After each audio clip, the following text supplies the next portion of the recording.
If the Brain Was an App podcast, episode 8, Memory is Fiction That Feels True. Hello, and welcome to If the Brain Was an App, the expanded interface, this place called Earth series exploring perception, programming, and the hidden architecture of the human mind. In the last episode, we explored the lie of feel-good chemicals. We looked at dopamine, serotonin, oxytocin, endorphins, reward loops, validation, craving, relief, and the way modern systems can train the nervous system to keep seeking what does not truly restore it. In this episode, we move into another layer of the signal system, memory. The memory certainty illusion. The brain does not only chase reward. It not only predicts but also perceives, labels, and responds. It also remembers. And most of us treat memory as if it were one of the most reliable parts of the self. We say, I remember it clearly. That's what happened. I know what I saw. I know what they said. I know who I was. I know what that moment meant. Memory feels personal. It feels intimate. It feels like evidence. It feels like the private archive of the self. But memory is not a recording. Memory is not a perfect playback system. Memory is not a file stored somewhere inside the brain, waiting to be opened exactly as it was saved. Memory is reconstruction. That is where this episode begins. The unsettling idea is this. The past you remember is not simply the past that happened. It is the past rebuilt by the system that is remembering it now. Every time a memory returns, it is not only retrieved, it is reassembled. It is shaped by emotion, identity, language, current state, repetition, belief, bodily activation, and the meaning you have attached to it over time. Memory doesn't replay. It rewrites. That does not mean memory is fake. It does not mean nothing happened. It does not mean all memories are equally unreliable, or that personal history should be dismissed. But it does mean that memory is more alive, more flexible, and more vulnerable to distortion than most of us want to admit. This matters because identity is built from memory.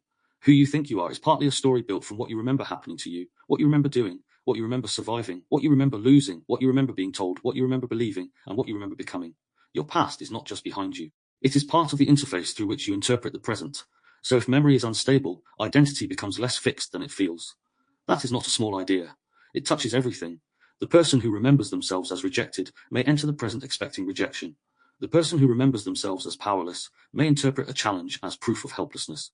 The person who remembers themselves as misunderstood may hear disagreement as another wound. The person who remembers themselves as strong may edit out the times they were frightened. The person who remembers themselves as rational may forget the emotional forces that shape their choices. The person who remembers themselves as a victim may struggle to see agency.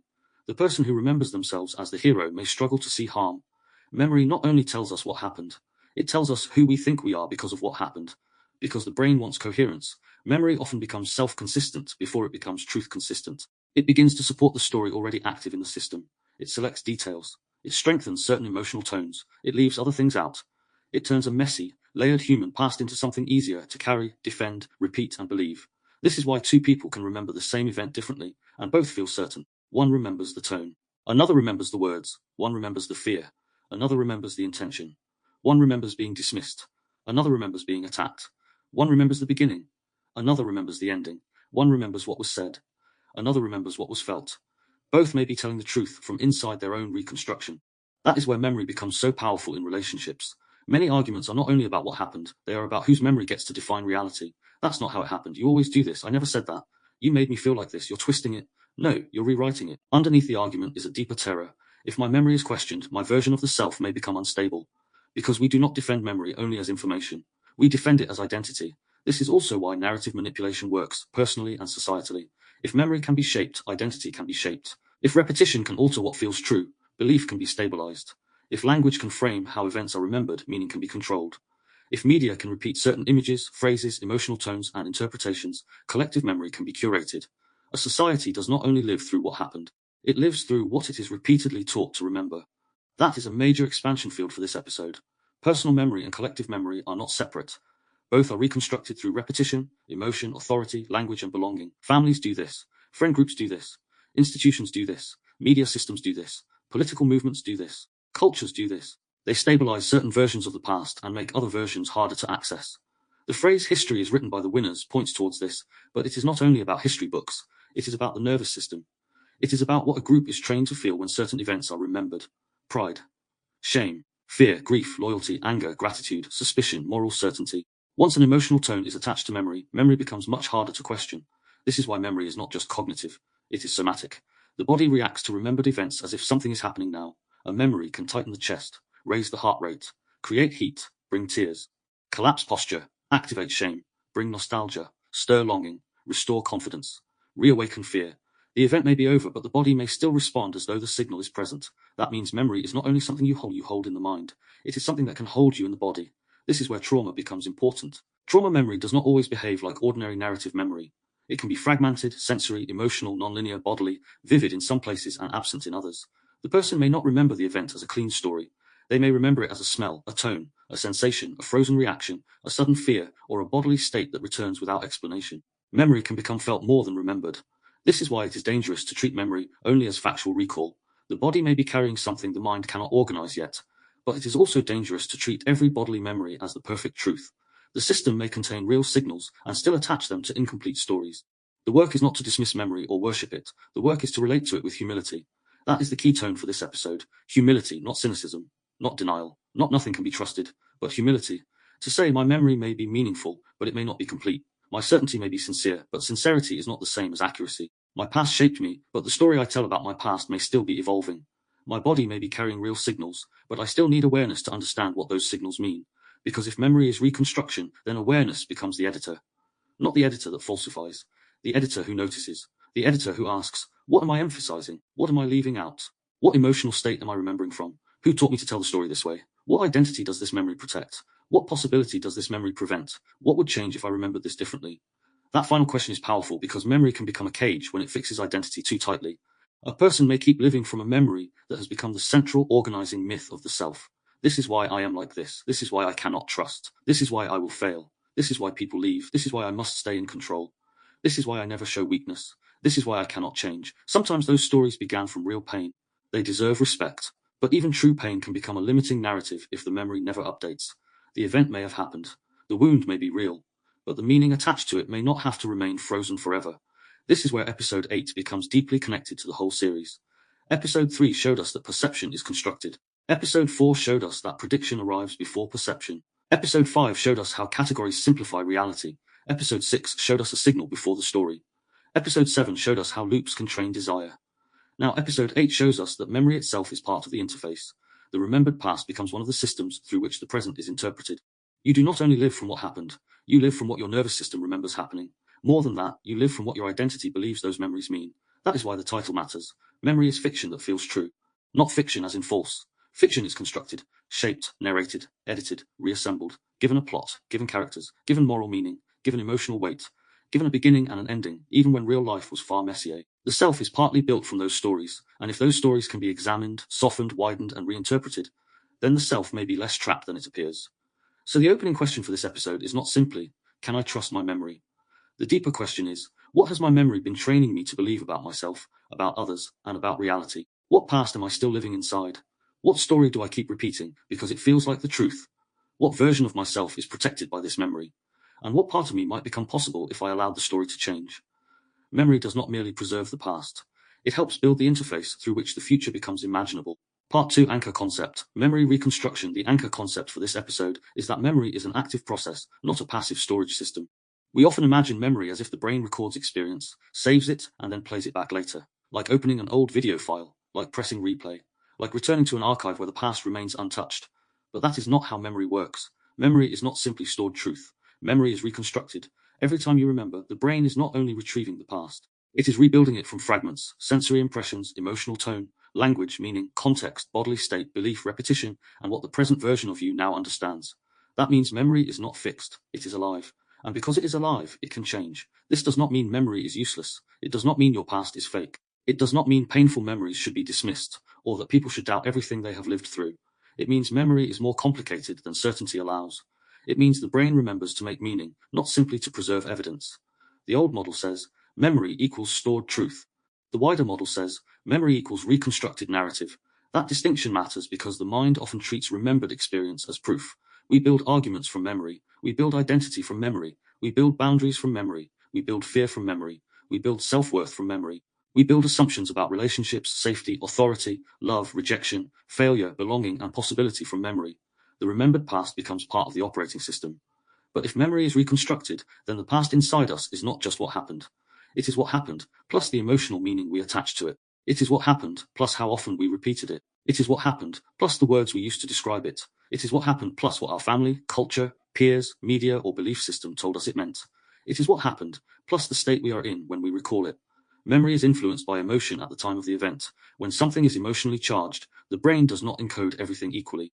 It prioritizes what seems relevant for survival, attachment, identity, or meaning. Fear may sharpen some details and erase others.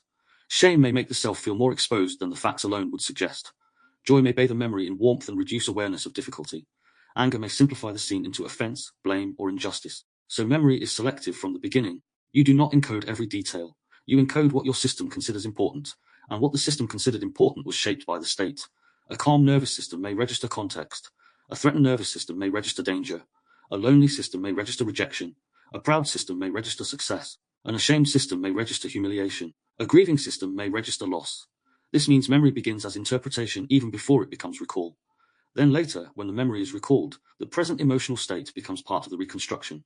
If you are currently hurt, you may remember old events through hurt. If you are currently angry, you may remember old conversations through anger. If you are currently grateful, you may remember difficulty with more softness. If you are currently ashamed, you may search the past for evidence that you were always wrong, always too much, always not enough. The present edits the past. This is one of the most important points in this episode. We often think the past explains the present, and it does. But the present also reshapes the past. The state you are in now influences what you remember, how you remember it, what details return, what tone dominates, and what meaning feels obvious. That is why the same memory can feel different at different stages of life. Something that once felt like failure may later feel like a turning point. Something that once felt humiliating may later feel like evidence of growth. Something that once felt romantic may later feel manipulative. Something that once felt harmless may later reveal itself as deeply formative. Something that once felt devastating may later become part of a larger story of resilience. The event may not change, but the meaning changes, and because memory is meaning as much as recall, the memory changes with it. Language also shapes memory. The words used to describe an event can alter how the event is held. I was abandoned carries a different nervous system charge from that person was unable to stay. I failed is different from I was not ready yet. I was stupid is different from I did not have the awareness I have now. They destroyed me is different from that experience broke something open that I later had to rebuild. The wording does not erase the event, but it changes the relationship to it. Language becomes part of the reconstruction. This is why the stories we repeat about our lives matter. They do not merely describe memory. They stabilize memory. Repetition is powerful. The more a memory is recalled in the same way, the more familiar that version becomes. Familiarity can feel like truth. A story told many times begins to feel more solid, not necessarily because it is more accurate, but because the brain has rehearsed it. A remembered rejection can become a filter. A remembered failure can become an identity. A remembered betrayal can become a worldview. The past becomes not only something recalled, but something anticipated. This connects directly to episode 4. Prediction before perception is partly built from memory. The brain predicts what is likely because it remembers what has happened before, or what it believes happened before. If the memory is narrow, the prediction becomes narrow. If the memory is fear-loaded, the prediction becomes threat-oriented. If the memory is shame-loaded, the prediction becomes self-protective. If the memory is incomplete, the prediction may still act as though the lesson is complete. So memory shapes the future by influencing what the brain expects next. Memory also shapes identity. Identity is not only what you are, it is what you remember yourself to have been. A person may remember themselves as the responsible one, the rejected one, the clever one, the difficult one, the outsider, the strong one, the broken one, the awake one, the failure, the rescuer, the victim, the survivor, the rebel, the sensitive one, or the one who never belonged. These identities are often built from repeated memory narratives. The child who felt unseen may become the adult who remembers themselves as always unseen. The person who was criticized may become the adult who remembers themselves as inherently flawed. The person who had to cope alone may become the adult who remembers independence as identity. The person who survived chaos may remember control as safety. Memory becomes self-definition. But if memory is reconstructed, then identity can be revisited, not denied, not rewritten into fantasy, but revisited with more complexity. The question becomes, what else was true? What was I unable to see then? What was my nervous system protecting me from? What did I make that event mean about myself? Is that meaning still accurate? Is it complete? Is there another way to hold the memory without betraying the pain? This is where memory work becomes delicate. We are not trying to gaslight ourselves. We are not trying to turn suffering into a positive slogan.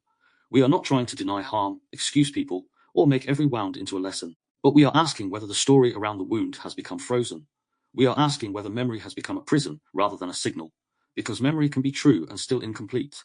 A person can remember pain accurately, but still misinterpret what it meant about their worth. They can remember abandonment, but still need to question whether it proves they are unlovable. They can remember failure, but still need to question whether it proves they are incapable. They can remember being misunderstood, but still need to question whether they are destined to never be understood. The event and the meaning are not the same thing. Memory reconstruction gives us room to separate them. This also matters socially. Memory is influenced by social reinforcement. Families create shared memory. Cultures create shared If you can shape what they expect next, you can shape their behavior. Personal memory becomes identity. Collective memory becomes culture, and both can be manipulated through repetition, emotion, authority, and language. This is where the wider work around this place called Earth connects strongly. The Inversiverse has always explored how perception, belief, symbolism, and social framing shape reality. The resonance matrix explores how repetition, language, tone, timing, and state stabilize meaning fields. The consciousness code explores awareness as the ability to interrupt automatic interpretation. Memory sits right at the center of all of that, because memory is where experience becomes narrative, and narrative becomes self. If the brain were an app, memory would not be a static storage folder. It would be a live editing function. Every recall would open the file, but also risk changing it. Every emotional state would color the interface. Every repeated phrase would tag the memory differently. Every social retelling would compress, simplify, or reinforce the story. This is why confidence is not enough. A memory can feel vivid and still be incomplete. It can feel emotionally true and still be factually distorted. It can feel certain and still be shaped by repetition. It can feel like proof and still be a reconstruction. That is uncomfortable because memory is one of the places we feel most justified. We want to believe that what we remember is what happened, and sometimes it may be close enough. But the point is not to undermine trust in yourself. The point is to make trust more mature.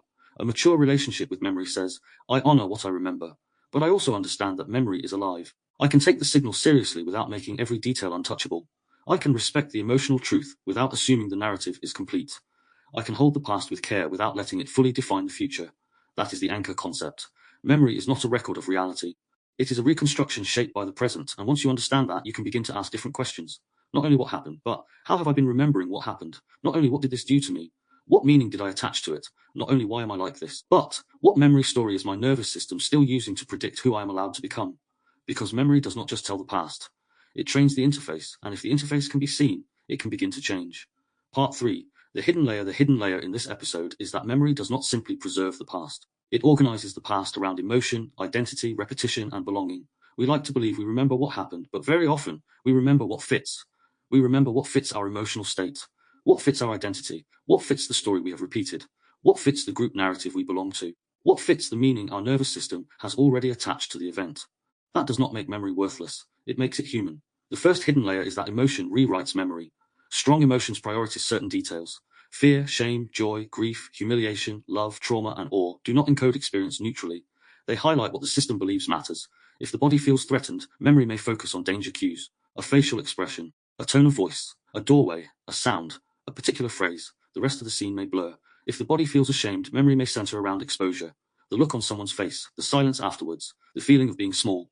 If the body feels joy, memory may glow around warmth, connection, color, music, touch, or a feeling of expansion. Emotion is like a spotlight. It does not illuminate everything equally. It points the nervous system towards what feels meaningful. This is why two people can be in the same room and remember different worlds. One person remembers the laughter. Another remembers the tension. One remembers the insult. Another remembers the context. One remembers the fear. Another remembers the intention. One remembers being embarrassed. Another remembers an ordinary conversation. The external event may have been shared, but the internal encoding was not the same. Memory begins through the state, and later, when the memory is recalled, that emotional tone can become amplified. A frightening memory may become more frightening through repeated recall. A shame memory may become more defining. A joyful memory may become warmer with nostalgia. A painful relationship may become darker after betrayal. A difficult childhood moment may become more meaningful once the adult self understands its impact. This is not always a distortion in a negative sense. Sometimes, later recall reveals what we could not understand at the time. Sometimes the adult mind finally sees what the child's body already knew. Sometimes a memory returns with more emotional truth, because we now have the language to understand it. We may remember certain periods through warmth, even if they were more complicated than the glow suggests. Nostalgia can soften rough edges. It can compress a messy time into a golden one. That can be beautiful, but it can also mislead us if we begin comparing the present to a past that has been emotionally edited. Trauma adds another layer. Trauma memory can be selective, fragmented, vivid in some areas and missing in others. The body may remember what the mind cannot narrate cleanly. A smell, tone, texture, image, or posture may return before the full story does. The memory may not feel like a past event. It may feel like the present has been invaded by an old signal. This is why trauma is not only remembered, it can be relived through the state. So emotion does not just color memory, it helps build it. The second hidden layer is that the present edits the past. Current beliefs reshape old memories. The self you are now looks backwards and finds the version of the past that supports the story you currently believe. If you believe you were always rejected, memories of rejection become easier to find. If you believe you were always strong, memories of vulnerability may be minimized. If you believe you were always misunderstood, old disagreements may become evidence. If you believe someone was always manipulative, even neutral memories may be reinterpreted through suspicion. If you believe someone loved you, harmful details may be softened or explained away. The past becomes reorganized around the present identity. This is why memory can feel so self-consistent. It supports the self-story. The brain wants continuity. It wants a coherent narrative. It wants to understand why you are the way you are. So it selects, arranges, and emphasizes memories that make the current self feel understandable. That is not always wrong. Identity does need continuity. We need a story. We need to know where we came from, what shaped us, what harmed us, what helped us, what we learned, and what we survived. But the need for coherence can become stronger than the need for accuracy. Remembered with the same intensity. Another person may remember themselves as the one who never hurt anyone, because their identity depends on being good, caring, or moral. Their memory may soften the moments where they caused pain, not because they are deliberately lying, but because the self-story cannot easily include that contradiction. This is where humility becomes important. We do not only forget what is unimportant. Sometimes we forget what threatens the story we need to maintain. The present edits the past through belief, state, identity, and need. If someone is currently in a period of growth, they may reinterpret painful memories as turning points. If someone is in despair, they may reinterpret the same memories as proof that nothing changes. If someone is angry, they may remember betrayal more vividly. If someone is grieving, they may remember love more purely. If someone has left a group, they may suddenly remember all the moments that once felt wrong but were ignored at the time. If someone is still inside the group, they may remember those same moments as misunderstandings, tests, or necessary sacrifices. The memory is not isolated from the present. It is being recalled by a living system with current needs. This is also why personal development can change memory. When the self changes, the past changes in meaning. You may not alter the facts, but you alter the interpretation. A memory that once proved your weakness may later prove your endurance. A memory that once proved your failure may later prove your learning. A memory that once proved your unworthiness may later reveal someone else's incapacity to love properly. A memory that once defined you may later become one chapter rather than the whole book. This is where memory reconstruction becomes liberating. If the present can edit the past unconsciously, then awareness can help re-edit it consciously, not by inventing a false past, but by widening the frame. What else was true? What did I not know then? What did my body understand before my mind had language? What meaning did I attach that may no longer be accurate? What identity has this memory been protecting? The third hidden layer is that repetition creates certainty. The more a memory is recalled, the more real it feels, not necessarily because it has remained accurate, but because it has been rehearsed. Each recall strengthens the route. Each telling gives the story more shape. Each emotional return makes the memory easier to access. Over time, the remembered version can become more familiar than the original experience. This is why repeated stories harden. A family story told for years becomes what happened. A personal story repeated in private becomes who I am. A social narrative repeated in the media becomes common knowledge. A belief repeated in a group becomes an obvious truth. The brain does not always distinguish between familiarity and accuracy as cleanly as we would like. Familiar things feel easier to believe. Repetition creates fluency, and fluency feels like truth. This is especially powerful when emotion is involved. A repeated memory with anger becomes more anger-shaped. A repeated memory with shame becomes more shame-shaped. A repeated memory with victimhood becomes more identity-shaped. A repeated memory with pride becomes more heroic. A repeated memory with resentment becomes more unforgiving. The memory may drift over time, but because the emotional tone is familiar, it feels even more true. This is why some people become trapped inside old stories, because nothing else is possible, but because the story has been rehearsed so deeply that it becomes the default path. This always happens to me. People like that cannot be trusted. I always ruin things. Nobody ever listens. I was never supported. I had no choice. That was the moment everything changed. Some of these may contain truth, but repetition can turn partial truth into total identity. Once a story becomes identity, questioning it can feel dangerous. Because if I am not the person this memory says I am, then who am I? If this event does not mean what I thought it meant, what else becomes possible? If I have been telling the story in a way that protects me, what pain might I have to meet? If my memory is incomplete, what responsibility, grief, freedom, or complexity might return? This is why people defend memories so strongly. They are not only defending the past, they are defending the self that was built around the past. But repetition can also be used for healing. A memory can be recalled in a new state, with new language, new compassion, and a wider frame. Over time, the emotional relationship to the memory can shift. The event may remain painful, but the identity around it can soften. The body can learn that remembering does not always mean reliving. The mind can learn that the story can evolve. The fourth hidden layer is that social reinforcement distorts memory. Memory is not only personal, it becomes cultural. Shared stories become aligned. Groups stabilize collective narratives. Families, communities, nations, political movements, religions, institutions, and online tribes all shape what is remembered, how it is remembered, and what emotional tone should accompany the memory. A group not only tells people what happened, it tells them how to feel about what happened. That is how collective memory forms. In families, certain stories get repeated until they become roles. One child was difficult. One was sensitive. One was the responsible one was dramatic, one was clever, one was selfish, one was the problem. These roles may begin from real patterns, but once the group repeats them, they become memory structures. Later, even new behavior is interpreted through the old role. In relationships, couples can build competing memory cultures. One partner remembers years of being dismissed. Another remembers years of being criticized. Each memory culture gathers evidence. Each conversation is added to the archive. Eventually, they may no longer be responding to the present moment. They are responding to an entirely reconstructed history. In societies, media and institutions shape collective memory through repetition, imagery, anniversaries, slogans, symbols, documentaries, headlines, education, omission, and emotional framing.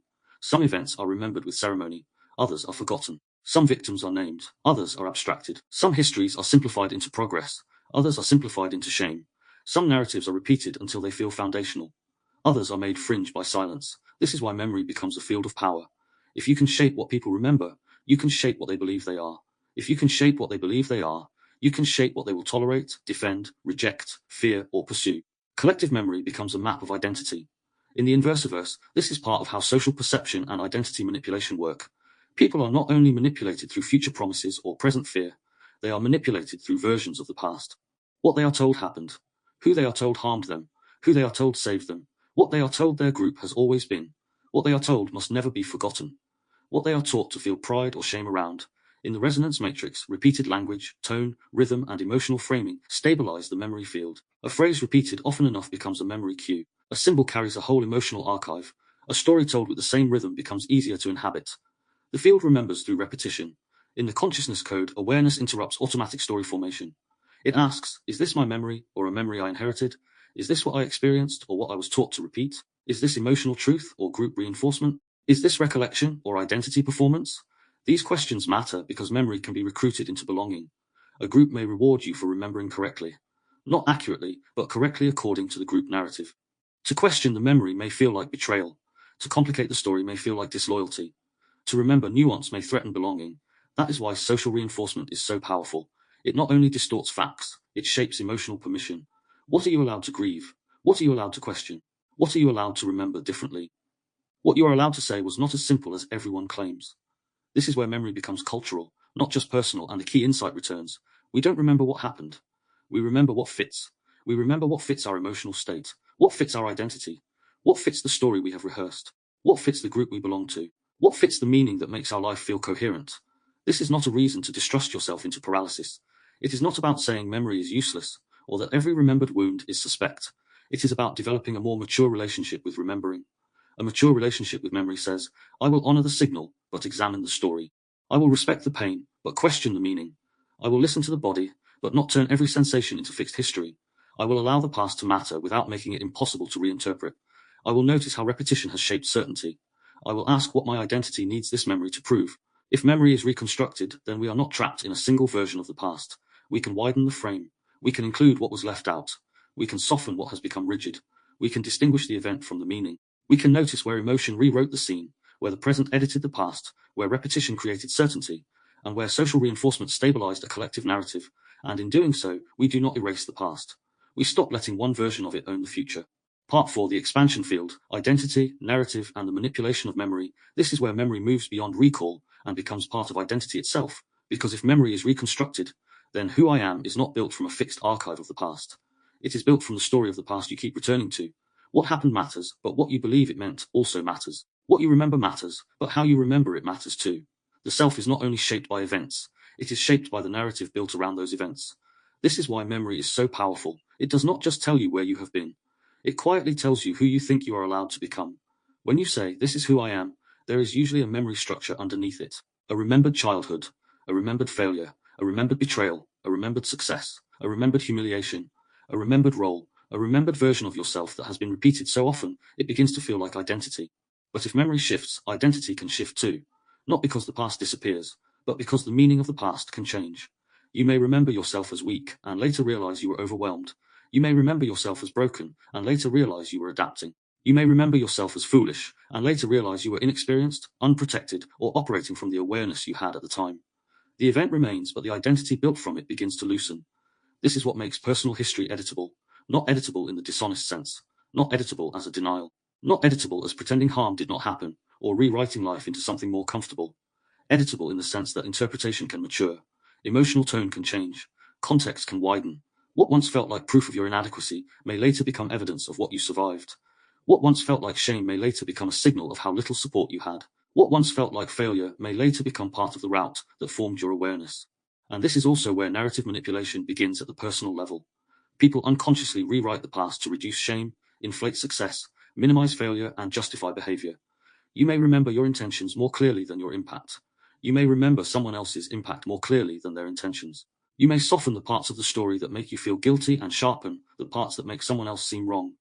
You may minimize a mistake because fully meeting it would destabilize your self-image. You may exaggerate a success because it protects you from feeling small. You may remember yourself as always having known something, when in reality your realizations came slowly, unevenly, and often through confusion. This does not mean you are deliberately lying. It means the self-story is protective. It holds your identity together. It reduces contradiction. It helps you keep living with yourself. But the same story that protects you can also restrict you. If you need to remember yourself as always right, you cannot properly learn from being wrong. If you need to remember yourself as powerless, you may struggle to see where you now have choice. If you need to remember yourself as strong, you may erase the moments when you needed help. If you need to remember yourself as awake, you may edit out the ways you were still influenced, still reactive, still searching, still learning. This is something I recognize in my own work. My realizations were not linear. They did not arrive as one clean, perfect structure. They came in fragments, signals, pressure, contradictions, emotional charge, pattern recognition, and later, language. At different stages of my work, whether through the inversiverse, the resonance matrix, the consciousness code, or this wider body of this place called Earth, I can see how the story matured. Earlier observations may have carried more urgency, more rawness, more need to expose something. Later, the same field began to organize differently. It became less about only identifying manipulation out there and more about understanding how perception, language, nervous system state, memory, identity, and awareness interact inside the human being. That does not make the earlier realizations false. It shows how memory and meaning evolve. At one stage, the mind may need a strong story to hold the intensity of what is being perceived. Later, the same story can become more nuanced. You begin to see that what felt like a sudden awakening was also a long reconstruction. Signals from the body, old memories, personal pain, social observation, and philosophical inquiry all begin to form a wider map. When that wider map appears, you may look back and realize that the past was not one straight line. It was a series of fragments becoming coherent over time. That is why this episode matters, because memory can either trap identity or help it evolve. If you freeze the first interpretation, the memory becomes a cage. If you allow the meaning to mature, the memory becomes material. It becomes something you can work with rather than something you are ruled by. Now take this same process and scale it outward. Narrative manipulation is not only personal, it is societal. Media framing shapes collective memory. Repetition creates truth, or at least the feeling of truth. Historical narratives evolve. Cultural memory is curated. What a society remembers is not simply what happened. It is what gets repeated, symbolized, institutionalized, dramatized, commemorated, omitted, mocked, amplified, or emotionally charged. A population can be trained to remember an event through fear, pride, grief, shame, anger, or loyalty. The same event can be framed as liberation or invasion, progress or collapse, justice or revenge, tragedy or sacrifice, depending on who tells the story and how often it is repeated. Over time, people may no longer remember the event itself. They remember the frame around the event. They remember the emotional instruction that came with it. This is how collective memory becomes a behavioral system. If people are taught to remember themselves as victims, they may interpret the future through grievance. If they are taught to remember themselves as superior, they may interpret criticism as an attack. If they are taught to remember an enemy in a particular way, they may respond to present complexity through inherited fear. If they are taught to remember authority as protector, they may overlook harm. If they are taught to remember dissent as danger, they may police thought before evidence appears. Reality is not only constructed in the present, it is constructed through remembered narratives. People are not only manipulated by what they are told is happening now, they are manipulated by what they are taught happened before, who they are taught to blame, who they are taught to trust, and what emotional reaction they are taught to attach to memory. The past becomes part of the control system. The more a story is repeated with the same emotional tone, the more the nervous system begins to treat it as real. A phrase becomes a cue, a symbol becomes a memory field, a repeated narrative becomes easier to inhabit. The body starts responding before the conscious mind has examined whether the memory is complete. Awareness is the moment when you see the story forming. It is the pause where you ask, is this my memory or a memory I inherited? Is this what I experienced or what I was taught to repeat? Is this truth or familiarity? Is this recollection or identity protection? That question matters because trauma complicates memory even further. Trauma can intensify memory, distort sequence, create gaps, or create overlays where old emotional states attach to new situations. A traumatic memory may not return as a neat timeline. It may return as a sensation, a tightening, a smell, a tone, a facial expression, a sudden collapse, a rush of fear, a shame response that seems bigger than the present moment. Memory becomes felt more than remembered. This is why the body can react before the mind understands. The event may be over, but the nervous system may still carry the signal. A person may not be consciously thinking about the past, yet the body is already responding to it. A tone of voice may bring back an old atmosphere. A silence may feel like abandonment. A look may feel like judgment. A room may feel unsafe without a clear reason. The memory is not always coming as a story. Sometimes it comes as a state. But this also requires humility, because a felt memory may carry a real signal, but the narrative attached to it may still be incomplete. The body may be telling you something has been activated. It may not yet be telling you the full meaning. A sensation can be real, while the story built around it still needs examination. A trigger can point towards a past wound, without proving that the present situation is identical to the past. This is where awareness becomes essential. You are not dismissing the body. You are listening carefully enough not to force every signal into the first story that appears. False memory and suggestibility sit on the other side of this. The brain can form memories of events that never happened, especially when suggestion, repetition, authority, imagination, and emotional pressure are involved. Language influences recall. A leading question can change what someone thinks they remember. A trusted authority can make a version of events feel more believable. Repetition can create familiarity, and familiarity can begin to feel like memory. This is uncomfortable because it means confidence is not the same as accuracy. A person can feel certain and still be reconstructing. A group can feel certain and still be repeating a curated narrative. A memory can feel emotionally true and still be incomplete in detail. This does not mean we throw memory away. It means we stop treating certainty as the highest form of truth. The deeper question becomes, what is this memory doing? Is it helping me understand, or is it protecting an identity? Is it opening the field, or narrowing it? Is it allowing integration, or keeping me loyal to a fixed version of myself? Is it helping me respond to the present, or making me relive the past through a new situation? This is especially important in relationships.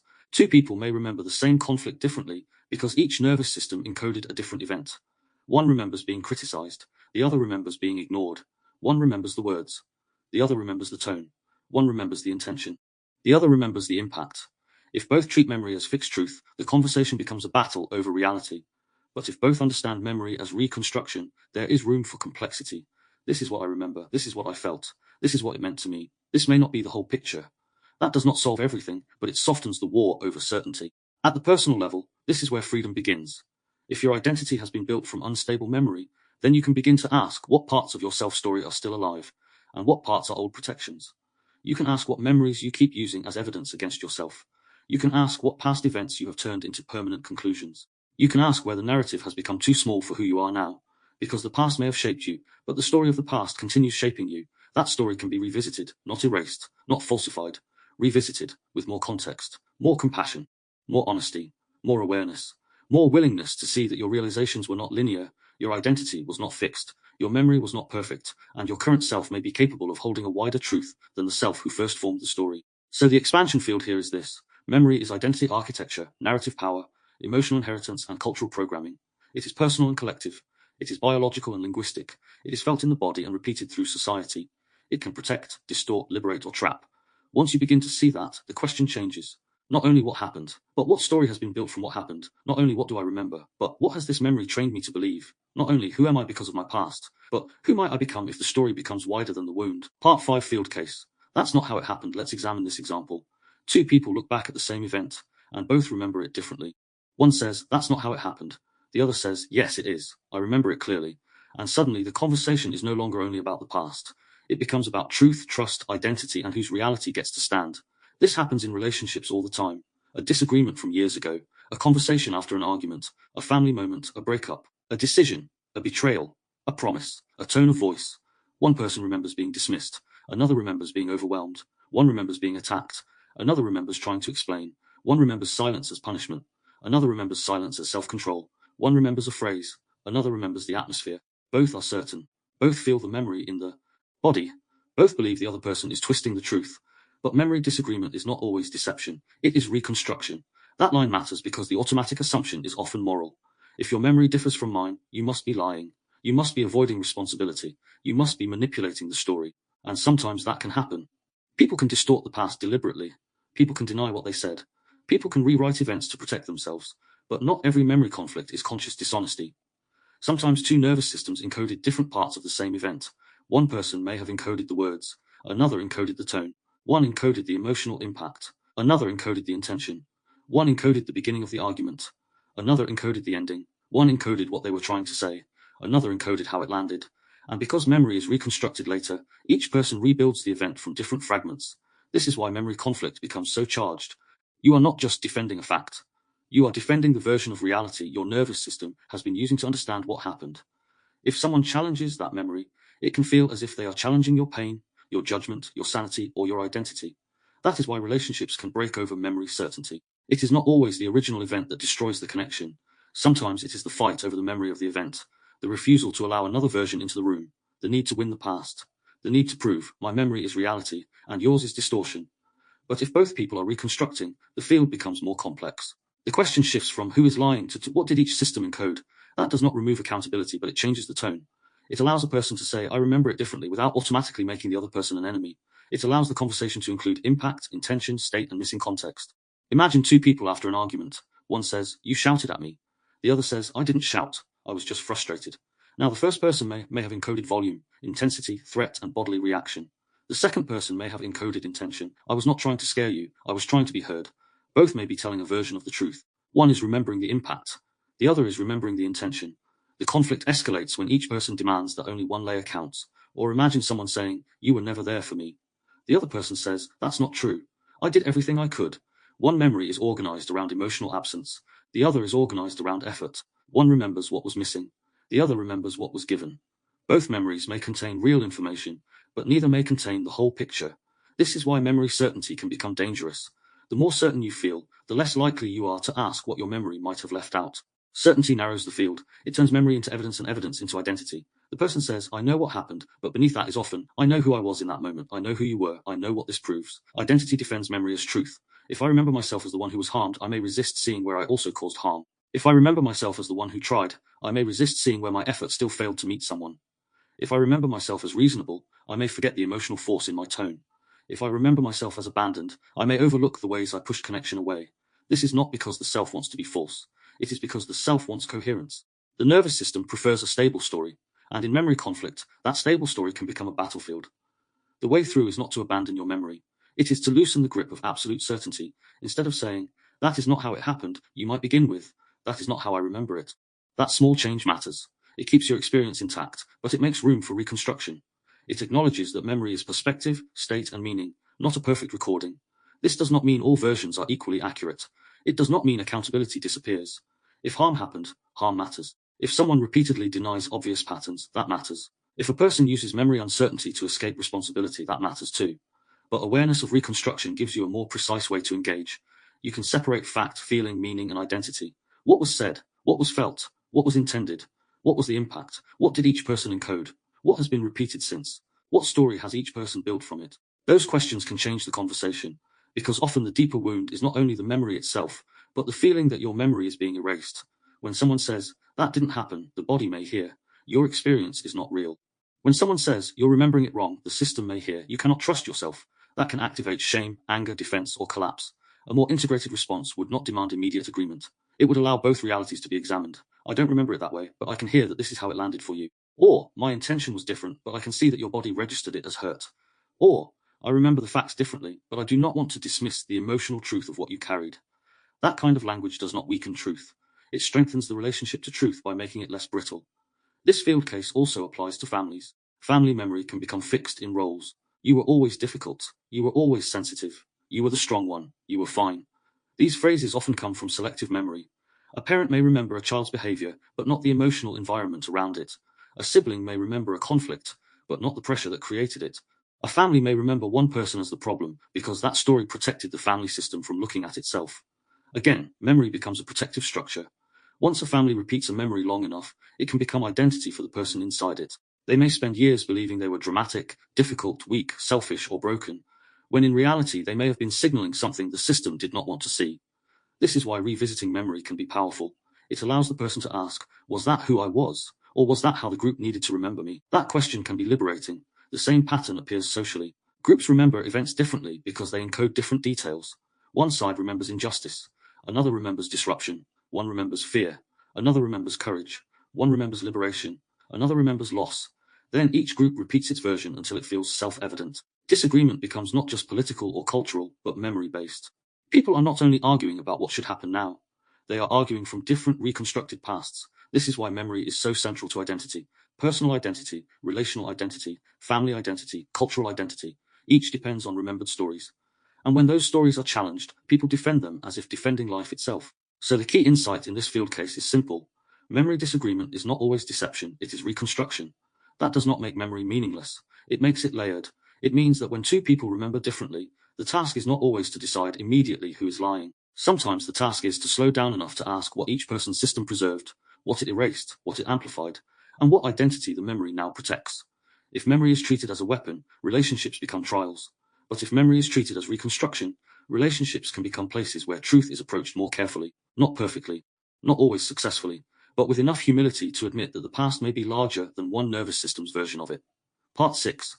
The cognitive shift. The cognitive shift in this episode is the movement from treating memory as proof to treating memory as interpretation. The old frame says, my memories are accurate representations of my past. The new frame says, my memories are interpretations shaped by emotion, identity, and repetition. That shift does not ask you to distrust yourself. It asks you to relate to memory with more humility, because memory may carry real truth, real pain, real joy, real warning, real meaning, but it is still not the same as reality itself. It is reality filtered through the state, reality filtered through the body, reality filtered through language, reality filtered through what your nervous system could hold at the time, and what your identity needs to hold now. Certainty is not the same as truth. That line matters because memories often feel most convincing when they arrive with emotional force. You remember the moment, you remember the feeling, you remember the words, the tone, the room, the look, the impact. The whole system says this is what happened. But the strength of the feeling does not automatically prove the completeness of the memory. It proves that the memory matters. It proves that the body has attached significance to it. It does not prove that every detail has remained unchanged. Memory is not reality. It is a reconstruction of reality. Recall is not replay. When you remember, you are not watching an untouched recording from the past. You are rebuilding an experience from fragments, emotion, meaning, identity, and present state. The memory may be close. It may be useful. It may be emotionally accurate, but it is still being reconstructed by the person you are now. This is why the key question becomes, am I remembering or reconstructing? At one level, the answer is always both. You are remembering, but remembering itself is reconstruction. The question is not meant to make you doubt everything. It is meant to slow down the automatic certainty that turns memory into identity. It creates space between the event and the story, between what happened and what it has come to mean, between the memory and the self that has been built around it. This is especially important when a memory carries a fixed conclusion. That proves I can't trust people. That proves I always fail. That proves I am not enough. That proves I have to stay guarded. That proves nobody listens. When memory becomes proof of a permanent identity, awareness needs to enter, not to deny the pain, but to ask whether the meaning has become too narrow. Maybe something painful happened, but does it prove you are unlovable? Maybe someone left, but does it prove that everyone will leave? Maybe you failed, but does it prove failure is who you are? Maybe you were misunderstood, but does it prove you can never be understood? Maybe you were hurt, but does it prove the future has to be organized around defense? This is where humility in perception begins. Humility does not mean weakness. It means recognizing that the self is not above distortion. It means admitting, my memory may be sincere and still incomplete. My body may carry a real signal, and I may still need to examine the story. My certainty may protect me, but it may also limit me. That kind of humility does not remove discernment. It deepens it. Openness to revision is also central. Revision does not mean betrayal of the past. It means allowing the memory to be held by a more mature self. A memory you formed in fear may need to be revisited from safety. A memory shaped by shame may need to be revisited with compassion. A memory built around helplessness may need to be revisited from agency. A memory held in anger may need to be revisited with enough distance to see complexity. The event may not change, but the frame can, and when the frame changes, the identity attached to the memory can change too. This is one of the most freeing implications of memory reconstruction. If identity has been built from remembered narrative, then identity can become less rigid when the narrative widens. You are not forced to remain the person your oldest memories told you to become. Reduced attachment to fixed identity does not mean losing yourself. It means loosening the version of yourself that was built for survival. The version that says, I am the one who always has to cope alone. I am the one who cannot be seen. I am the one who must stay in control. I am the one who never gets it right. These identities may have roots in real experience, but they do not have to become permanent operating systems. The cognitive shift asks you to hold memory as meaningful, but not absolute. A memory can be honored without being worshipped. It can be listened to without being allowed to define everything. It can be felt without becoming the only story available. It can guide you without imprisoning you. So the shift is this. Your memories are not perfect representations of the past. They are interpretations shaped by emotion, identity, repetition, and the present state of the person remembering. Certainty is not truth. Memory is not reality. Recall is not replay. And once that becomes clear, the past becomes less like a prison and more like material. Material to understand, material to integrate, material to revisit. Material to release from the fixed meanings that no longer serve who you are becoming. Part 7. The somatic layer. The somatic layer is where memory stops being a story about the past and becomes a state in the present. You may think you are only remembering, but the body may be responding as if something is happening now. The chest tightens, the jaw clenches, the stomach drops, the breath changes, heat rises, the shoulders lift, the nervous system prepares, and suddenly a memory is not just an image or a thought. It is an event moving through the body. The body reacts to remembered events as if they are happening now. That is the key insight here. You can recall a conversation from years ago and feel the same shame. You can remember a betrayal and feel the body harden. You can think about someone you loved and feel warmth, grief, longing, or collapse. You can remember a moment of success and feel pride return. You can remember humiliation and feel yourself shrink as if the room is still watching. The past is not only being viewed, it is being reactivated. This is why memory can feel so convincing. When the body responds, the story feels real. If your chest tightens as you remember being judged, the mind may say, "That proves how bad it was." If your stomach drops as you recall a loss, the system may feel as though the loss is happening again.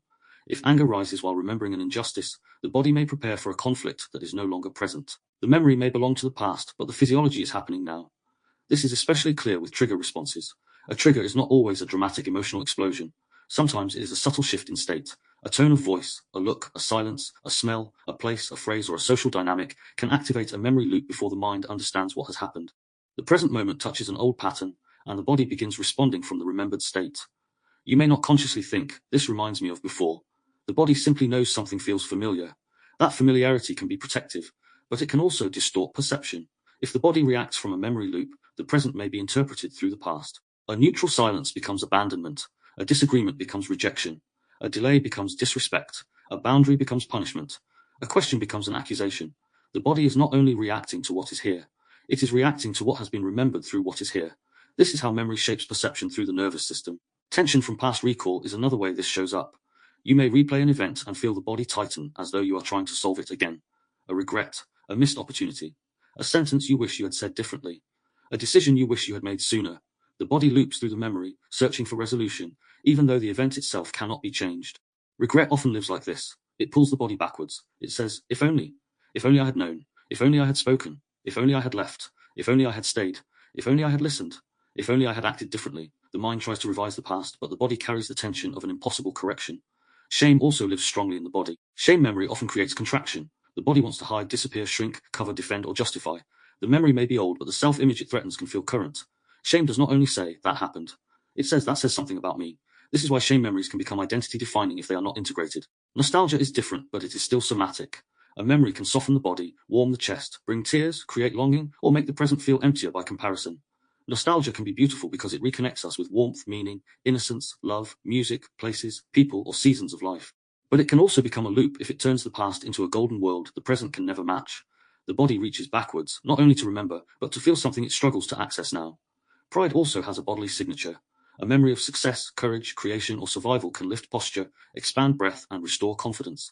This can be regulated when it reminds you of capacity. But pride can also become rigid if the memory becomes an identity you must keep defending. That is who I am. That is what I achieved.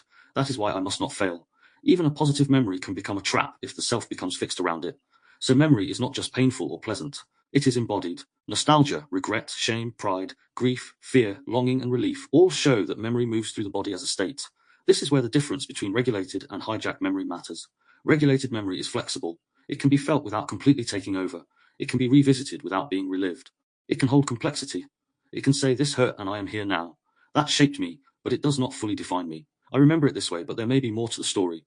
Regulated memory allows reinterpretation. It does not erase pain, but it lets pain become part of a wider field. Integrated memory has movement in it. The event is not locked in the body as an unfinished signal. It has been given language, context, compassion, and proportion. It can still matter, but it does not constantly drag the nervous system back into the original state. Hijack memory is different. It is rigid, identity-defining, and emotionally reactive. The memory does not feel like something you are holding. It feels like something holding you. It says, "This is who I am. This is what always happens. This is why I cannot change. This is why I must defend. This is why I can never trust." The body reacts before awareness has room to enter. Hijack memory collapses time. The past becomes present. The old state becomes the current reality. The nervous system does not simply remember danger, shame, rejection, loss, or betrayal. It re-enters the pattern. The person may know intellectually that the event is over, but the body has not received that update. This is why healing memory is not only about changing thoughts. The body needs to learn that the memory can be touched without becoming the whole present. That may happen through reflection, conversation, therapy, journaling, breath, movement, safe relationship, creative expression, or simply repeated moments of remembering while staying grounded in the now. The aim is not to force the body to forget. The aim is to help it update. To say, yes, this happened and I am here. Yes, this mattered and I have more capacity now. Yes, the body is reacting, but the reaction belongs to a memory, not the whole of this moment. This is how awareness creates separation between signal and story, past and present, memory and identity. And the practical doorway is simple. When a memory activates you, notice the body first. Where does it land? Chest, throat, jaw, shoulders, hands, breath. What is the body preparing to do? Hide, defend, explain, collapse, reach, attack, prove, control. What story does the body want to build from that sensation? Then ask, is this memory asking to be obeyed or asking to be integrated? That question changes the relationship, because the body may react to remembered events as if they are happening now, but awareness can remind the body that now is not then. When memory becomes flexible, open to reinterpretation, and integrated, the past can still inform you without imprisoning you. Part 8 Observation Practice. What story am I telling about my past? And how certain am I that it is true? That is the practice. Choose one strong memory, not necessarily the most painful one, but one that still carries emotional charge. It might be a moment of shame, regret, pride, rejection, success, loss, conflict, or recognition. Let the memory come forward gently, then ask, what do I feel when I remember this? Notice the body first. Does the chest tighten? Does the stomach drop? Does the jaw clench? Does warmth arrive? Does sadness rise? Does pride lift the body? The feeling is part of the memory, but it is not the whole truth of the memory. Then ask, what might I be emphasizing? Am I focusing on what they did, what I felt, what I lost, what I failed to say, or what I needed the event to mean? What might I be leaving out? Was there context I could not see then? Was there another person's state, pressure, fear, immaturity, or limitation involved? Was I younger, less aware, overwhelmed, or trying to survive with the tools I had at the time? Then ask, has this memory changed over time? Does it feel sharper now, softer now, heavier now, clearer now? Has the story around it become more fixed or more spacious? Has it become part of your identity? Does it still help you understand yourself, or does it keep you trapped inside an old version of who you were? For an optional layer, ask another person involved in the same memory how they remember it. Do this carefully, without trying to correct them. Listen for the difference. What did they encode that you did not? What did they forget that you carried? What did they feel that you never saw? The aim is not to prove your memory wrong. It is to loosen the belief that one memory holds the entire truth. Because the moment you can see memory as reconstruction, the past becomes less rigid, and the self built from it becomes freer. So as we bring episode 8 towards a close, the central point is this. Memory is not the fixed archive we often imagine it to be. It is alive. It is reconstructed. It is shaped by emotion, identity, repetition, language, bodily state, social reinforcement, and the meaning you have learned to attach to the past. This does not mean your memories are meaningless. It means they are powerful enough to shape who you believe you are. Because memory does not only tell you what happened. It tells you what the past means. It tells you who you became because of it. It tells you what to expect next. It tells you where to defend, where to soften, where to trust, where to fear, where to stay guarded, and where to repeat the same story because the story has become familiar. That is why this episode matters. If memory is not fixed, then identity is not fixed either. If the past can be rewritten by the present, then who you are is more flexible than you think. Not because you can pretend the past did not happen, but because the meaning of the past can change as awareness grows. You may not be able to change the event, but you can change the frame. You can change the relationship to the memory. You can ask what the memory has been training you to believe. You can ask whether the story is still protecting you or whether it is now preventing you from becoming more whole. A memory that once told you I am broken may begin to say I was adapting. A memory that once told you I failed may begin to say I was learning. A memory that once told you I was abandoned may begin to say someone else lacked the capacity to meet me. A memory that once told you this is who I am may begin to soften into this is something I experienced, but it is not the whole of me. That is not denial, that is integration. Because the past can inform you without imprisoning you. It can shape you without defining every future choice. It can be honored without being worshipped. It can be remembered without being relived. And the moment you begin to see memory as reconstruction, you gain a little more space between the event and the identity built from it. This leads directly into episode 9. If memory helps construct identity, and identity is shaped by emotional meaning, then the next question becomes, what role does emotion actually play in perception and intelligence? Because emotion is often treated as the enemy of clear thinking, when in reality emotion may be one of the main systems through which meaning, relevance, threat, connection, and value are detected. In episode 9, we move into emotion is not the enemy. We will look at emotion and logic, emotional hijacking, why manipulation targets feeling rather than intellect, and how emotional charge can either distort perception or reveal what the mind has been trying to avoid. Episode 8 leaves us with this recognition. You are not your memories. You are the one experiencing them. The moment you see the story as a construction, you gain the ability to reshape it. So as we close this episode, I leave you with this. Hold the past with care, but do not let one version of it decide who you are allowed to become. Thank you for joining me today, Until next time, you've been listening to If the Brain Was an App podcast, The Expanded Interface, Episode 8. Memory is Fiction That Feels True. I'm James Miller.